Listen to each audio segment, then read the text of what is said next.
tahu yang gede, tahu isi Sumedang. Habis itu laprak, das banyak banget. Ibadah wajib itu akademik, ibadah sunnah itu organisasi.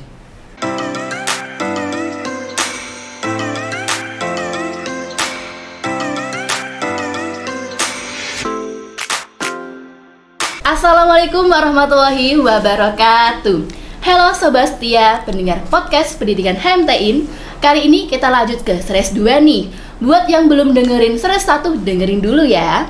Untuk episode kali ini, kita akan membahas seputar dunia perkuliahan, mulai dari pertemanan hingga organisasi nih. Bersama narasumber kita, yaitu Kak Burhan yang udah melewati suka duka di dalam mahasiswa teknik industri. Nah, Kak Burhan ini mahasiswa Teknik Industri Udinus angkatan 2021 dan bisa dibilang sudah expert banget di dunia organisasi. Kak Burhan ini wakil ketua BEM loh guys, keren banget kan?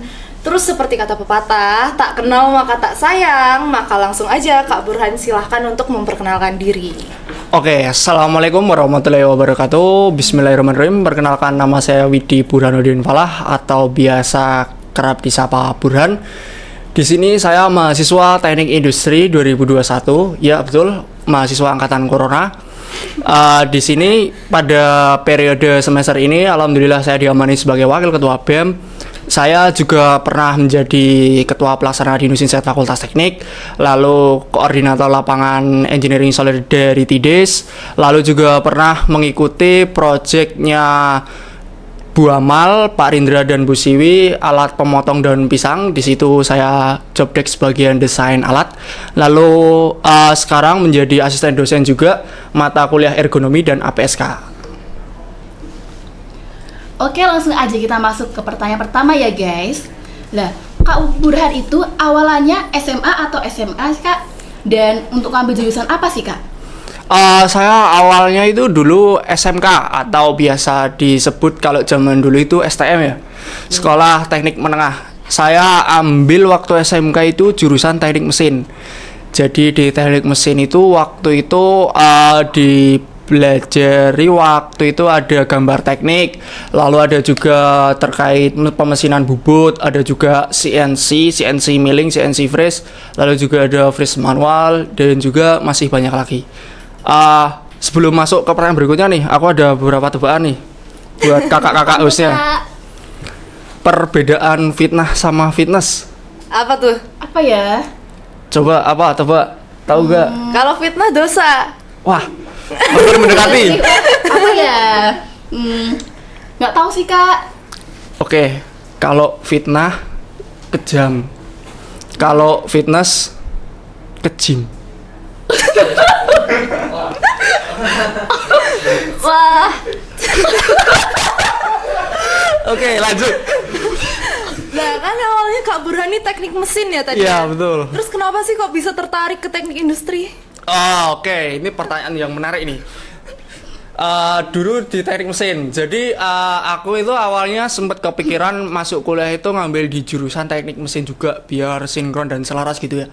Tapi kok setelah pertimbangan yang lebih jauh waktu STM kok ternyata teknik mesin itu kayak berat banget. Kenapa berat? Kayak kesehariannya itu bener-bener full praktek. Jadi kayak di bengkel bubut itu dari pagi sampai sore itu berdiri bubut, bikin palu kayak atau benda kerja yang lain. Jadi kayak bener-bener di STM yang teknik mesin itu kayak capek. Wah, akhirnya waktu itu kepikiran buat ngambil jurusan apa nih yang kira-kira nyerempet tapi nggak yang capek. Dan juga yang paling penting nggak banyak cowoknya.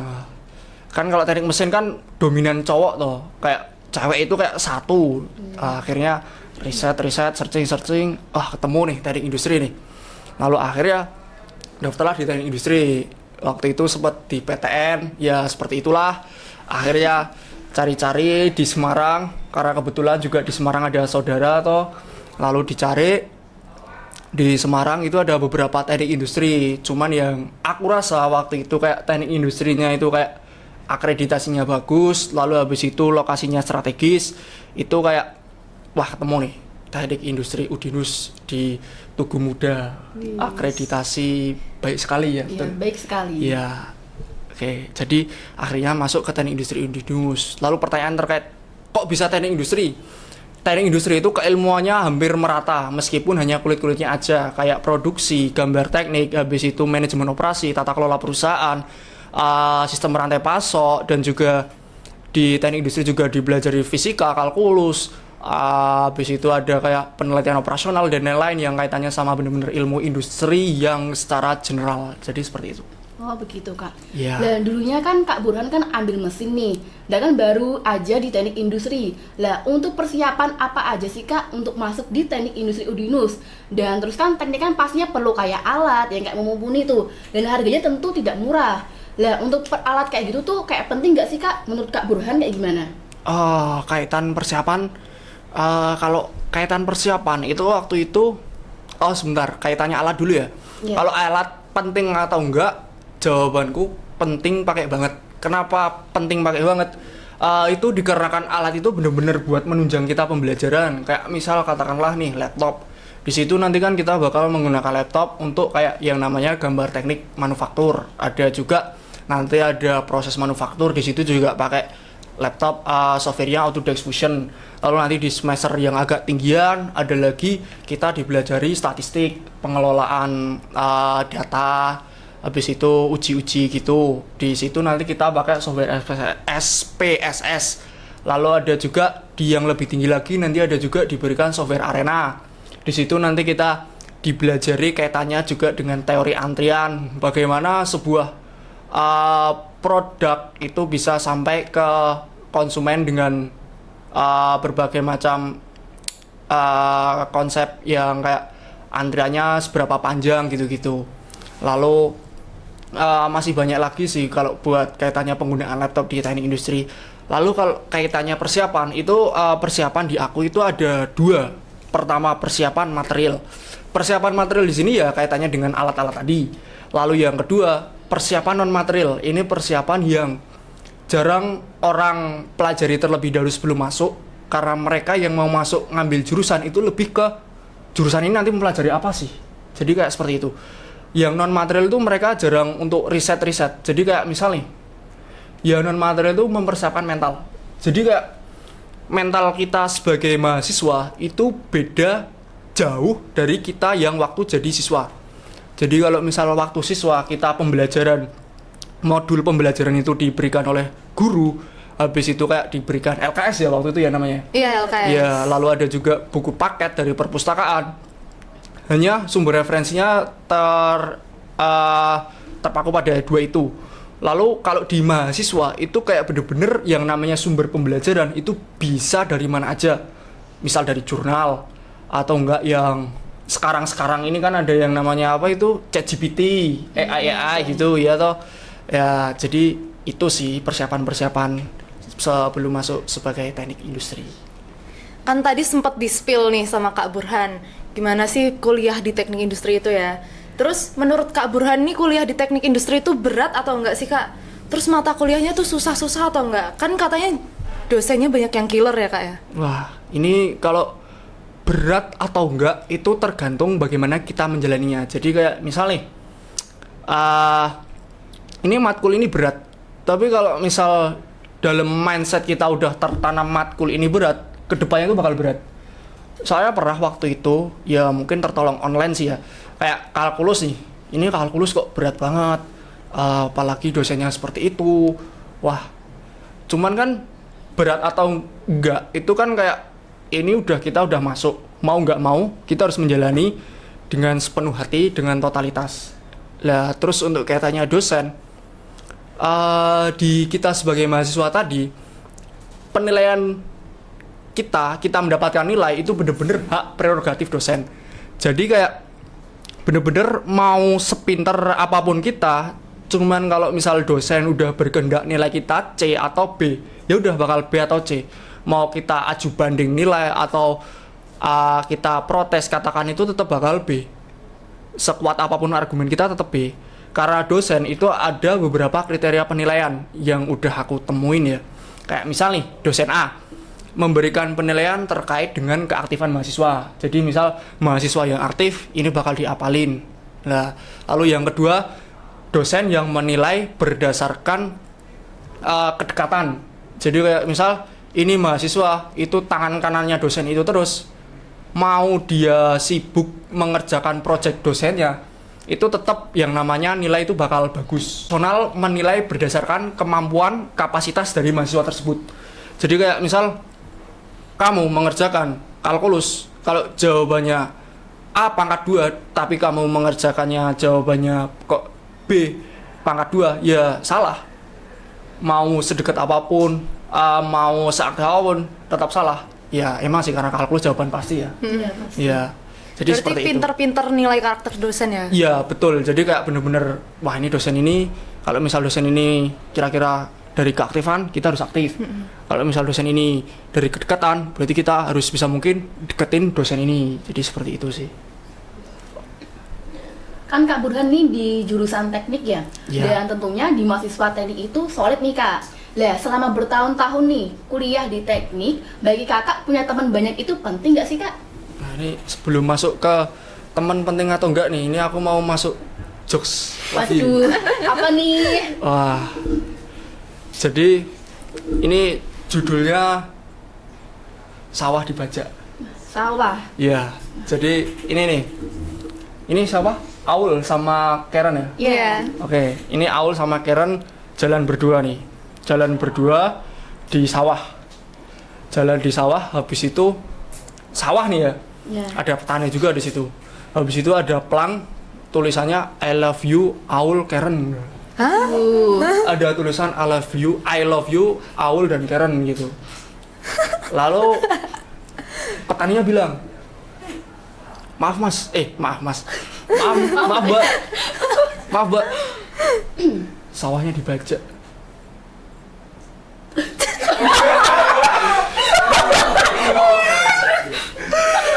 Oke, tadi kaitannya relasi penting atau enggak ya? Menurut aku penting banget. Kenapa? Karena relasi itu bener-bener kayak yang namanya kita itu nanti setelah lulus itu bakal apa ya? Bakal berguna banget. Misal nih, kita punya kenalan cutting angkatan 20, 19 ataupun angkatan yang lebih lama lagi lebih bagus. Kita udah lulus. Kita lulus mau sepintar apapun itu belum yang namanya menjamin pekerjaan kita. Karena balik lagi pekerjaan itu kayak bejo-bejoan. Jadi misal nih cutting, kita punya kenalan cutting dan kita udah lulus, kita kan bisa yang namanya memanfaatkan relasi. Misal, Mas Mbak, info loker gitu. Di pabrikmu, perusahaanmu, di tempat kerjamu ada posisi kosong enggak? Kalau iya, kualifikasinya apa aja? Barangkali aku bisa dibawa gitu. Orang dalam nih. Iya, betul. Kan bener-bener kayak apalagi kan sekarang marak nih. Bener-bener the power of orang dalam. Orang dalam. Iya, mau nyenggol kok takut bahaya. Ya, jadi seperti itu. Cuman ya bener-bener kayak selain kita memperbanyak relasi, aku juga ada kutipan perkataan dari temen nih. Jadi nggak yang namanya kita mengandalkan relasi aja. Jangan hanya mencari jaringan atau relasi yang banyak. Jadilah lebih baik untuk diri kita, karena kita mempengaruhi orang-orang di jaringan kita, di sekitar kita. Jadi kita bisa memanfaatkan mereka, tapi sebisa mungkin kita juga bisa memberikan impact buat mereka. Jadi seperti itu. Nah kan di dunia perkuliahan kita nih banyak yang berkelompok gitu kan Kak mata kuliahnya. Nah biasanya nih di dalam kelompok ini banyak temen yang suka numpang nama doang. Waduh. Terus di dunia perkuliahan ini banyak circle-circle yang toksik katanya ya. Gimana cara milih temen di dunia perkuliahan Kak? Nah, ini- Ada tips-tipsnya atau enggak nih? Ini masih kaitannya dengan kenalan teman tadi ya berarti ya? Iya masih nih. Ya, jadi kayak misal temen banyak yang toksik, itu kayak iya sih. Aku juga ngalamin bener-bener kayak beruntungnya aku masuk di perkuliahan kayak lingkunganku, teman-temanku itu kayak yang positif semua. Jadi kayak bener-bener pembentukan karakterku pun juga terpengaruh dengan lingkunganku yang positif. Jadi alhamdulillahnya seperti itu. Lalu kaitannya temen yang toksik atau enggak, kalau aku tetap yang di awal tadi, kaitannya banyak teman itu penting. Kenapa? Karena kita belajar suatu hal itu enggak yang dari sisi putih aja, tapi kita juga belajar dari yang sisi hitam. Karena kita nggak bakal tahu hitam tanpa adanya putih, sebaliknya kita nggak bakal tahu putih tanpa adanya hitam. Jadi kayak kita berteman dengan mereka yang toksik ataupun yang katakanlah memberikan dampak yang kurang bagus, itu tetap harus kita tetap dekat, tetap berteman. Cuman yang namanya kita harus punya filter. Jadi kayak kita ambil yang sisi positifnya dari mereka, atau enggak kita ambil sisi negatif dari mereka, bukan untuk kita tiru tapi untuk kita hindari. Jadi seperti itu. Yang terpenting kata kuncinya adalah filter sih. Iya. Ya. Kan dari awal kan Kak Burhan udah jelasin dikit nih, Kak Burhan itu ikut organisasi. Lah, selama perkuliahan itu organisasi itu penting gak sih Kak? Menurut Kak Burhan itu gimana? Organisasi, Iya. menurut aku pribadi penting pakai banget. Kenapa? Di organisasi ini kayak bener-bener kita yang namanya kaitannya, kalau di perkuliahan itu kita mengasah hard skill, kalau di organisasi kita itu mengasah soft skill. Jadi kayak bener-bener karakter development kita itu bakal dibentuk itu di luar akademik kita. Misal di UKM, jadi nggak hanya organisasi sih, kayak kegiatan-kegiatan non reguler di perkuliahan itu kayak bener-bener ngebentuk karakter kita. Itu juga kayak di organisasi kenapa penting, itu kayak bener-bener yang waktu itu aku alamin itu kayak bener-bener ngebentuk aku lah. Katakanlah gini, dulu aku yang nggak bisa ngomong, itu sekarang aku berani ngobrol di depan kamera di podcast ini. Ya, lalu yang kedua, dulu yang aku waktu ketemu guru waktu STM ataupun dosen di awal perkuliahan gemeter, sekarang udah berani pakai banget. Lalu yang ketiga, ini yang bener-bener kaitannya di organisasi berimpact ke akademik aku, itu kaitannya waktu pembelajaran. Jadi misalnya dosen jelasin materi, ini ada yang kurang masuk di pemahaman aku. Jadi kalau yang dulu aku pendem, habis itu nanti mungkin cari sendiri jawaban yang benar gimana tanpa tervalidasi oleh mereka yang tahu, itu kayak ada yang kurang. Tapi kalau sekarang ini ada yang kurang paham, aku udah yang namanya berani buat nanya, Pak, Bu, ini kok bisa ketemunya seperti ini, bagaimana? Lah nanti langsung tervalidasi oleh Bapak Ibu dosen yang lebih paham dengan materi tersebut. Jadi kaitannya penting atau enggak, jawaban aku sendiri penting pakai banget. Kak Burhan ini kan tadi udah sempet dibahas ya, kalau Kak Burhan itu adalah wakil ketua BEM. Kak Burhan sendiri ikut BEM dari kapan sih Kak?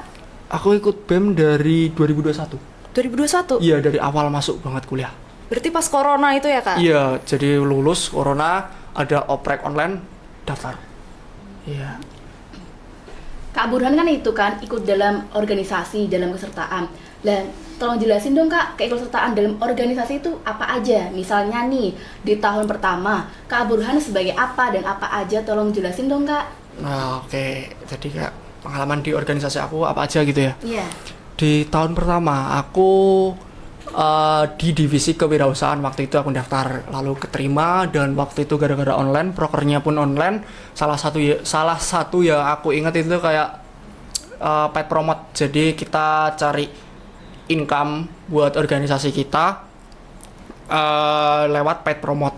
Lalu di tahun kedua dengan gubernur yang baru, aku di reshuffle di divisi internal. Di situ juga aku pernah megang broker oprek sama makrab. Jadi di internal di tahun kedua. Di tahun kedua ini bener-bener kayak yang namanya bener-bener bekerja ekstra. Kok bisa bekerja ekstra?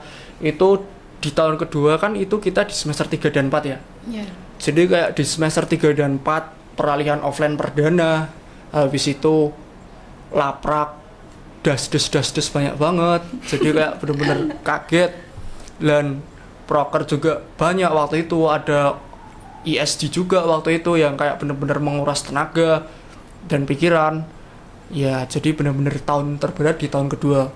Lalu di tahun ketiga, alhamdulillah diamani sebagai wakil ketua BEM. Di sini lebih bekerja ekstra lagi, cuman nggak yang padat banget. Kenapa?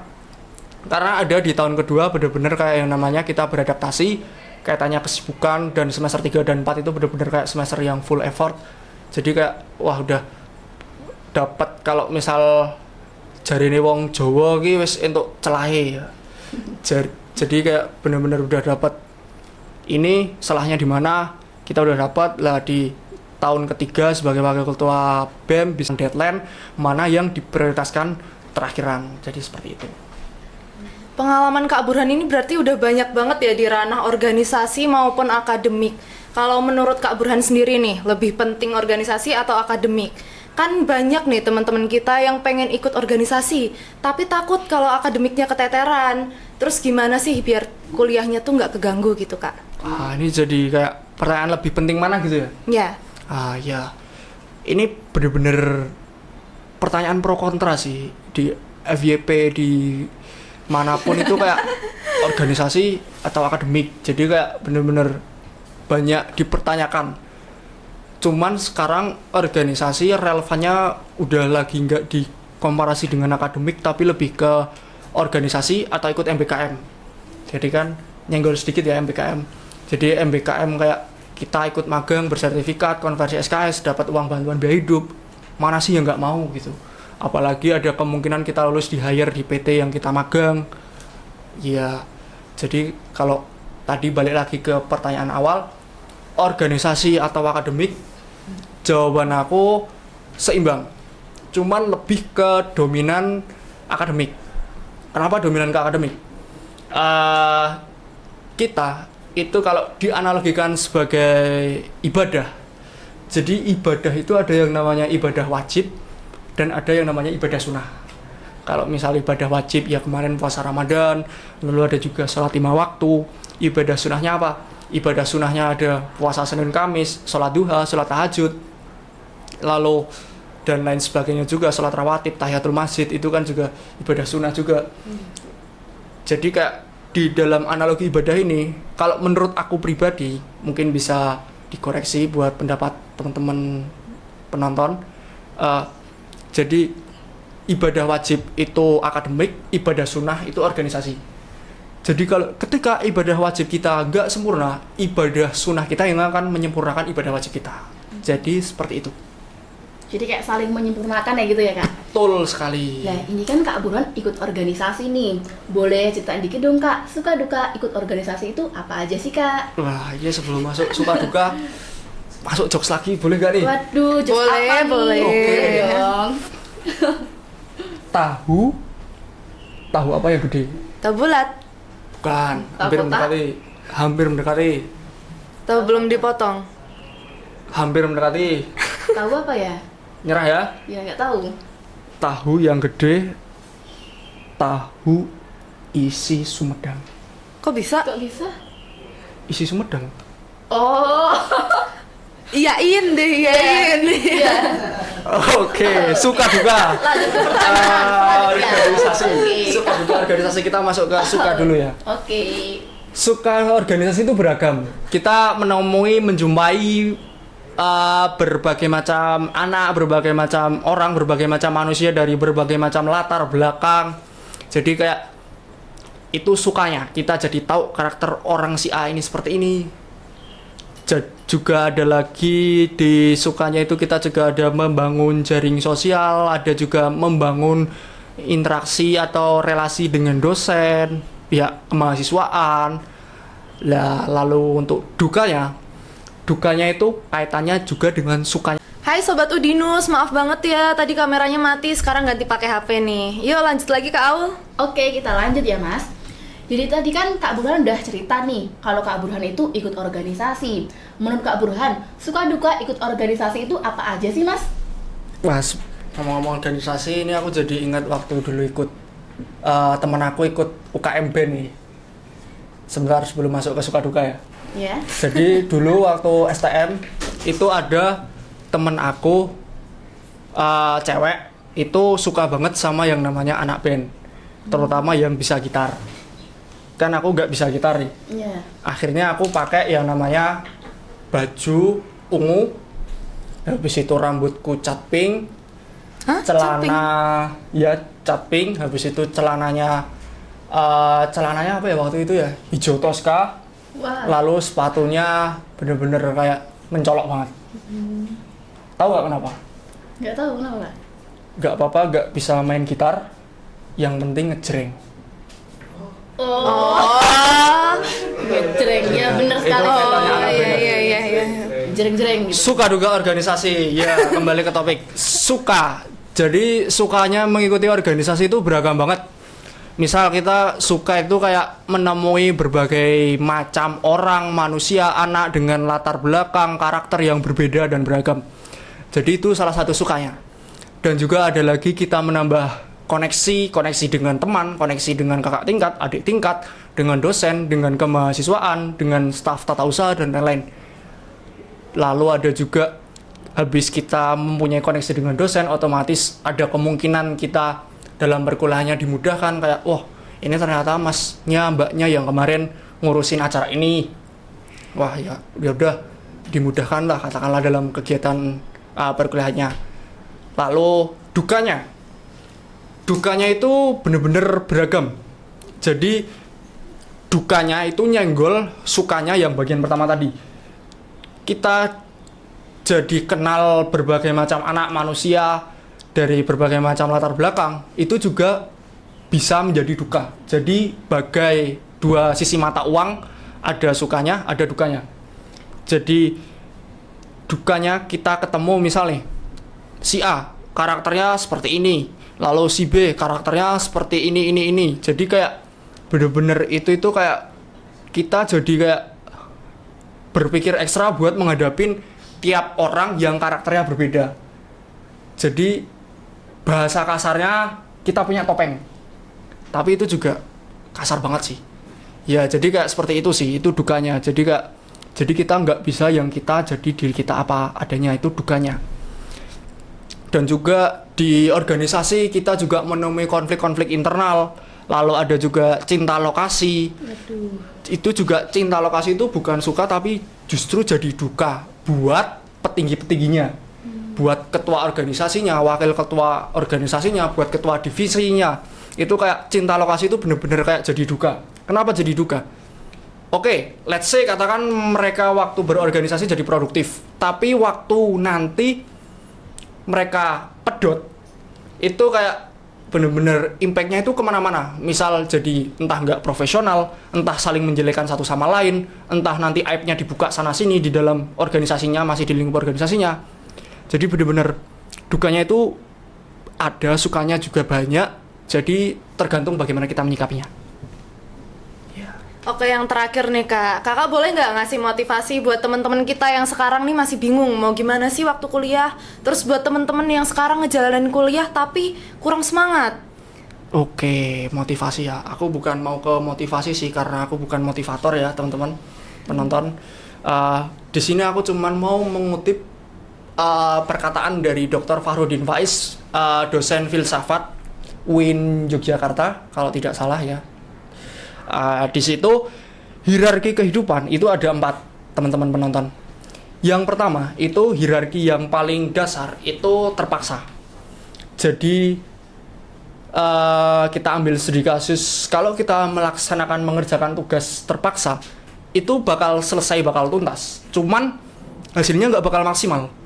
Jadi kayak misal lewat deadline atau nggak sempurna, sering revisi dalam laporan praktikum dan lain sebagainya. Lalu hierarki di atasnya itu ada yang namanya kewajiban.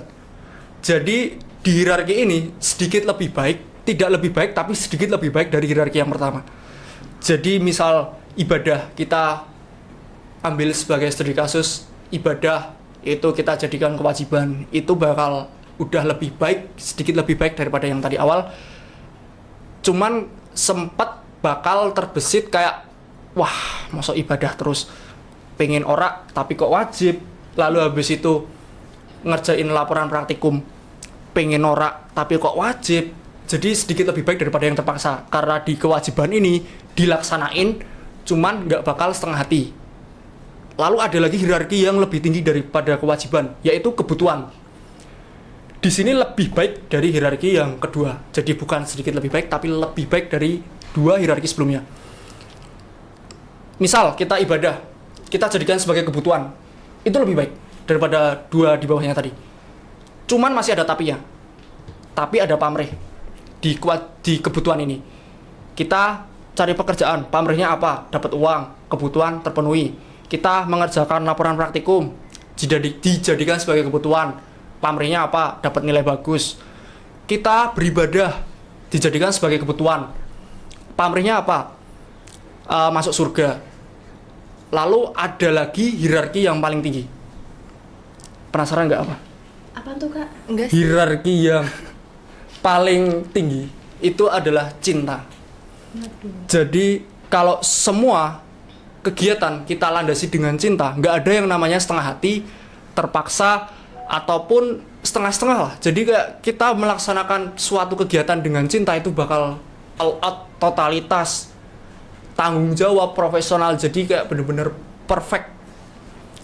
Lalu sebagai itu pesan terakhir, sampai kapanpun hidup itu tidak memudahkan manusia. Sebaliknya, hidup merupakan kesulitan-kesulitan yang berkelanjutan. Yuk, Masih ada pesan? Ya, astagfirullah. lanjut. Yuk. 3, 2, 1, action. Kalau kita gak populer, kita pengen terkenal. Misal udah populer, kita pengen privacy. Apabila kita bodoh, kita pengen jadi pinter. Misal udah pinter nih, kita bakal gampang stres karena apa-apa pasti dipikir. Kemudian kalau kita jomblo, kita pengen ada hubungan. Kalau udah ada pasangan, kita pengen yang namanya kebebasan. Jadi kesimpulannya, hidup gak pernah yang namanya sempurna. Sebab di setiap solusi pasti membawa masalah baru. Hingga akhirnya kita semua sadar bahwa penerimaan atau rasa syukur adalah satu-satunya solusi. Wah, keren banget ya penjelasan dari Kak Burhan. Semoga Sobat Udinus setelah mendengar ini, kalian jadi tahu mau mengarahkan diri kemana mau kuliah nih. Dan mencari relasi dan pertemanan yang baik. Terus mencari pengalaman juga lewat organisasi. Tapi inget ya, kuliahnya jangan sampai keteteran ya teman-teman. Oke, sekian dulu ya Sobat setia pendengar podcast pendidikan HMTIN. Sampai jumpa di series berikutnya. BTW aku mau ngasih tahu nih, di seri selanjutnya kita bakal kedatangan tamu istimewa yang sudah berkecimpung secara langsung di dunia kerja. Bagi kalian yang penasaran, tonton series berikutnya ya. Dan tak lupa kami ucapkan terima kasih kepada Sobat setia podcast pendidikan HMTIN yang udah dengerin series kali ini nih.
ibadah wajib itu akademik, ibadah sunnah itu organisasi.